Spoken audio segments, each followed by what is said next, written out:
Movie की शुरुआत में हम एक ऐसे शहर को देखते हैं जहां इंसान और कार्टून कैरेक्टर साथ साथ रहते थे। और वहीं हम देखते हैं डेल नाम के एक चिपमंक को। आज उसका स्कूल का पहला दिन था और वो अपने नए दोस्त बनाने के लिए एक्साइटेड था, पर उसके वियर्ड जोक्स और कॉमेडी किसी को पसंद नहीं आते हैं और कोई उससे दोस्ती नहीं करता है। वो अकेला ही कैफेटेरिया में बैठा लंच कर रहा था। तभी उसके पास चिप नाम का एक और चिपमंक आता है और उसकी तरफ दोस्ती का हाथ बढ़ाता है। उन दोनों को अब एक दूसरे का साथ मिल गया था और वो काफ़ी मस्ती करते थे। धीरे धीरे स्कूल के बाकी लोगों को भी वो पसंद आने लगे थे। वो दोनों स्कूल के कॉमेडी प्रोग्राम में भी हिस्सा लेते थे और उन दोनों की जोड़ी और उनकी कॉमिक टाइमिंग सबको बहुत पसंद थी। उन दोनों को भी समझ आ गया था कि वो दोनों साथ मिलकर बहुत बड़े एक्टर बन सकते हैं। इसीलिए ग्रेजुएशन के बाद वो दोनों कैलिफोर्निया आ गए। वहाँ हॉलीवुड में कुछ महीने स्ट्रगल करने के बाद फाइनली उन्हें एक ब्रेक मिला जिसने उनकी पूरी लाइफ को बदल कर रख दिया। उन दोनों को उनका एक खुद का टीवी शो बनाने का मौका मिला जिसका नाम था Chip and Dale Rescue Rangers. उस शो में उनका एक डिटेक्टिव का ग्रुप होता है जो शहर के बड़े से बड़े क्राइम्स को सॉल्व करते हैं। उनके ग्रुप में उन दोनों के अलावा था एक adventurer Monterey Jack, the inventor Gadget Hackwrench और एक फ्लाई जीपर। उनका शो सबको बहुत पसंद आ रहा था और वो सब भी साथ काम करते हुए काफ़ी खुश थे। और इसी तरह उनके इस टीवी शो को सक्सेसफुली 3 साल भी बीत जाते हैं। चिप और उनका पूरा ग्रुप उनके शो की सफलता के लिए सबको थैंक्स बोलते हैं और जश्न मनाते हैं। पर उस दिन के पार्टी के बाद डेल चिप को बताता है कि उसे एक नए शो का ऑफर आया है जिसका नाम वो लोग डबल ओ डेल रखने वाले हैं। चिप उससे कहता है कि वो उसके शो को छोड़कर कैसे जा सकता है, उसके चले जाने से शायद उसका शो भी बंद हो जाए। पर डेल कहता है कि तुम उन सब के फेवरेट हो, वो तुम्हारा शो कभी बंद नहीं करेंगे। वो कहता है कि अब वो लोग बड़े हो गए हैं और वो नहीं चाहता कि वो उसके शो में एक सेकंड आर्टिस्ट बनकर रहे, इसलिए उसने अब जाने का डिसाइड कर लिया है। चिप इस बात से उदास होकर वहाँ से चला जाता है। आगे हम कुछ साल बाद का सीन देखते हैं।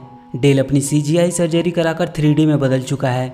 वो अपने सोशल मीडिया फैंस को अपडेट कर रहा था कि वो एक बड़े से इवेंट में आया हुआ है, पर वहाँ का इवेंट उसके लिए नहीं था बल्कि उससे भी फेमस एक्टर्स के लिए लोग वहाँ आए थे। वहाँ उसे अगली सोनिक भी मिलता है जो उससे कह रहा था कि उसका जल्दी एक नया टीवी शो आने वाला है जिसमें वो एक FBI एजेंट का किरदार निभाने वाला है और उसके शो का नाम होगा अगली सोनिक अगलियर क्राइम्स। डेल भी अपने शो रेस्क्यू रेंजर को वापस लॉन्च करने का सोच रहा था ताकि उसकी लाइफ भी पहले जैसी हो जाए। वहाँ उसे चिप की याद आती है और वो सोचता है कि पता नहीं वो कैसा होगा, क्योंकि उस दिन के झगड़े के बाद उन दोनों ने कभी आपस में बात नहीं की थी। अब हम चिप को देखते हैं जो अब एक बैंक में इंश्योरेंस सेलर बन चुका है और वहाँ ऑफिस में भी वो अपना काम काफ़ी अच्छे से कर रहा है। वहाँ के सब लोग उसकी हमेशा तारीफ करते थे, पर अंदर से वो अपनी इस जॉब से खुश नहीं था। वो घर आकर अपने डॉग मिली के साथ खेलता था, यही उसका एक अकेला साथी बच गया था। उस दिन उसके घर के लैंडलाइन पे एक मैसेज आता है। ये मैसेज उसके पुराने दोस्त मॉनेटरी जैक का था। वो किसी मुसीबत में फंसा हुआ था और उसकी मदद मांग रहा था। चिप तुरंत उसके घर पे पहुंचता है और उससे पूछता है कि क्या हुआ जो उसने अचानक से उसे इतने समय बाद याद किया।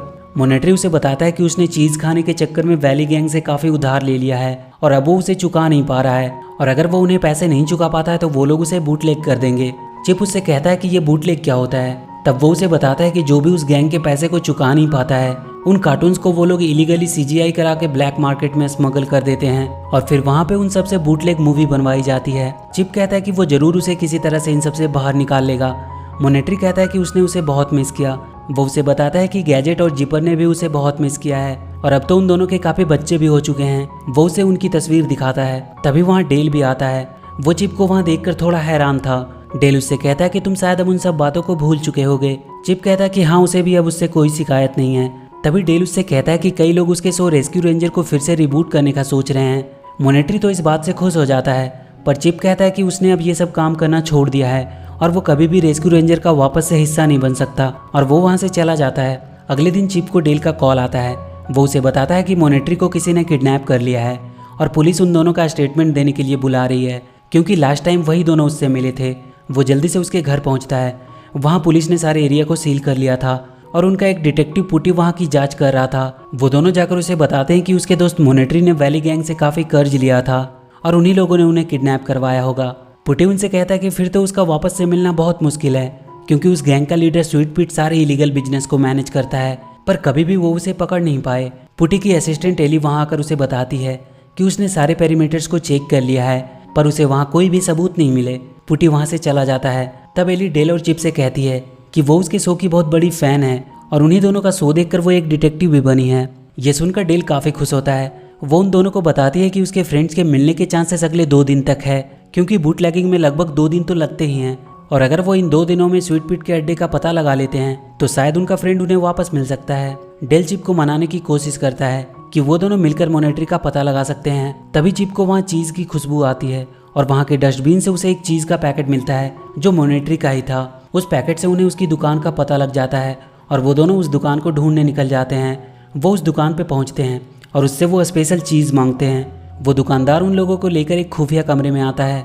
वहीं चिप उससे पूछने लगता है कि क्या उसने उनके फ्रेंड को कभी यहाँ देखा है। वो दुकानदार उन्हें पकड़ लेता है। उसे लगता है कि वो दोनों पुलिस के जासूस हैं। वो उनसे कहता है कि वो उन्हें लेकर अपने बॉस स्वीट पीट के पास जाएगा और उन दोनों को बांधकर एक गाड़ी में डाल देता है। कुछ देर बाद वो लोग एक जगह पे पहुंचते हैं। वो दोनों को लेकर एक घर में पहुंचता है। वहाँ एक आदमी हाथ में बड़ी सी कुल्हाड़ी लिए बाहर आता है। वो उन दोनों को लेकर स्वीट पीट के पास पहुंचता है। वहाँ वो दोनों स्वीट पीट से मिलते हैं। वो अपने बियर जिमी को उन दोनों के हाथ खोल देने को कहता है। चिप उससे कहता है कि वो मॉनेटरी के सारे कर्ज चुकाने के लिए तैयार हैं, बस उसे एक चांस और दे दे। तब स्वीट पीट उससे कहता है कि उसे भी एक चांस दिया गया था जब वो काफी यंग था। उसे उस समय की सबसे बड़ी मूवी में कास्ट किया गया था जिसका नाम था पीटर पैन। उस समय वो बहुत खुश था, पर समय के साथ उसकी उम्र भी बढ़ गई और फिर उसे कोई काम नहीं मिला। तब उसने अपना बूटलैग मूवी बनाने का डिसाइड किया जिसका नाम उसने फ्लाइंग बेडरूम बॉय रखा और उसकी ये मूवी अच्छी चली, इसलिए उसने और बहुत सारे कार्टून्स को रिक्रूट करना शुरू कर दिया और ऐसे बहुत सारे मूवीज़ बनाए और आज उसका खुद का एक बूटलैग मूवी स्टूडियो भी है। वो जिमी को उन दोनों को पकड़ने के लिए कहता है। जिमी उन्हें पकड़ने के लिए उनकी ओर बढ़ता है, पर वो वहाँ से भागकर वहाँ के बाथरूम में छिप जाते हैं और वहाँ के फ्लश में से होते हुए बाहर आ जाते हैं। वहाँ डेल चिप से कहता है कि उसने स्वीट पीट के हाथ में एक स्टेप ट्रैकर को देखा जो सेम उसके ट्रैकर के जैसा है और अगर उन्हें वो ट्रैकर मिल जाता है तो फिर वो उस जगह का पता लगा सकते हैं जहाँ वो बूटलैगिंग करता है। वो दोनों जाकर सब कुछ एली को बताते हैं, पर एली उनसे कहती है कि वो उनकी मदद नहीं कर सकती क्योंकि उनका बॉस उसकी एक भी बात नहीं सुनता है, इसलिए उन सबको खुद से ही कुछ करना होगा। वो लोग स्वीट पीट्स के ट्रैकर को चुराने का प्लान बनाते हैं। एली उन्हें बताती है कि स्वीट पीट हर वेडनेसडे को रसियन बाथ जाता है और वहीं से वो उसके ट्रैकर को चुरा सकते हैं, पर उन सबको सबसे छुपकर वहाँ पहुँचना होगा। चिप और डेल रैट का भेष बनाकर रसियन बाथ में पहुँचते हैं और वो दोनों सफाई वाला बनकर वहाँ इंटर करते हैं। उनके पास कैमरा भी लगा था जिसे बाहर से एली मॉनिटर कर रही थी।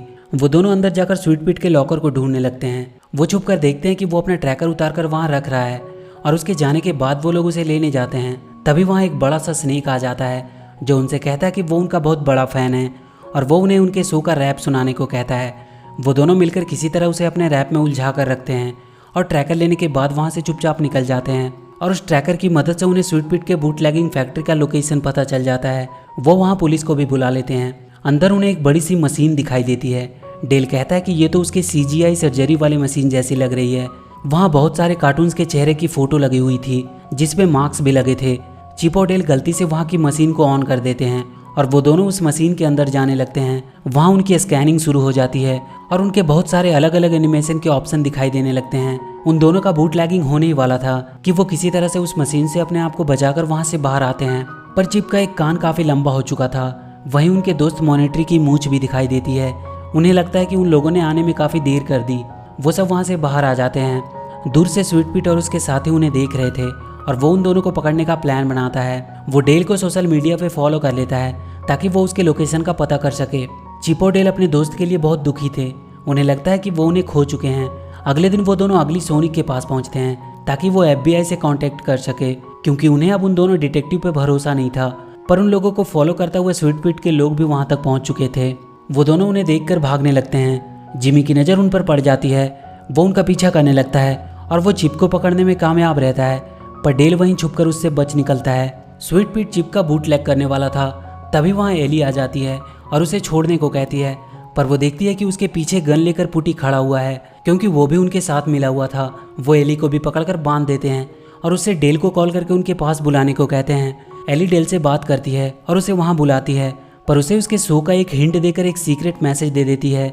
डेल वो एपिसोड को फिर से देखता है और उसके क्लू को वो समझने की कोशिश करता है और बहुत जल्दी वो समझ जाता है कि एली पकड़ी गई है और पुटी भी उनके साथ मिला हुआ है। वो जल्दी से जाकर अपना कार स्टार्ट करने का सोचता है, पर वो स्टार्ट ही नहीं हो रही थी। तभी उसे वहाँ गैजेट दिखाई देती है। वो जाकर उससे मदद मांगता है। गैजेट अपने हस्बैंड जिपर को भी साथ ले लेती है और वो सब एक प्लेन में बैठकर चिप को बचाने के लिए निकल जाते हैं। वो चिप का बूटलैग करने ही वाले थे, तभी एक रॉकेट पे बैठकर डेल उसके फैक्ट्री के अंदर आता है और उस रॉकेट के उस मशीन में जाने से वो मशीन खराब हो जाती है और चिप उससे बाहर आ जाता है। उस रॉकेट के फटते ही वहाँ एक धमाका होता है। सब दूर जाकर गिरते हैं उस मशीन की गड़बड़ी के कारण स्वीट पीट का ही बूटलैगिंग हो जाता है और वो बहुत सारे कैरेक्टर्स को मिलाकर एक नया कैरेक्टर बन जाता है। वो उन दोनों को मारने के लिए उनके पीछे जाने लगता है। इधर वो पुटी भी एली पे हमला करके उसे मारने लगता है। वो उसे मारने की बहुत कोशिश कर रही थी पर वो मरने का नाम ही नहीं ले रहा था। फिर आखिर में वो एक फायर एक्सटिंग्विशर की मदद से उसे मारती है। स्वीट पीट अभी भी उन दोनों के पीछे लगा हुआ था पर वो दोनों वहाँ के क्रेन पे टंगे एक बड़े से बॉक्स को किसी तरह उस पर गिराकर उसे वहीं दबा देते हैं। तब तक FBI के लोग भी वहाँ आ जाते हैं। वो उसे पकड़ लेते हैं पर तभी स्वीट पीट एक बड़ी सी बंदूक से फायर करके डेल को मार देता है। पर डेल की जेब में रखे उसके शो के टैग की वजह से वो बच जाता है और वहीं के एक ट्रक में बंद सारे लापता कार्टून्स को आज़ाद कर दिया जाता है। उन्हें वहाँ उनका दोस्त मोनेट्री भी मिल जाता है जिसे बूटलैग करके बदल दिया गया था। डेल कहता है कि वो एक आदमी को जानता है जो उसे फिर से सही कर सकता है। वहाँ गैजेट और जिपर भी आ जाते हैं और एक बार फिर से Chip and Dale Rescue Ranger का ग्रुप साथ आ जाता है और वो अपने कमबैक शो के बारे में भी बात करते हैं। और इसी के साथ ये मूवी यहीं खत्म हो जाती है। तो वीडियो अगर अच्छी लगी हो तो please do like and share the video and please subscribe to my channel and press that bell icon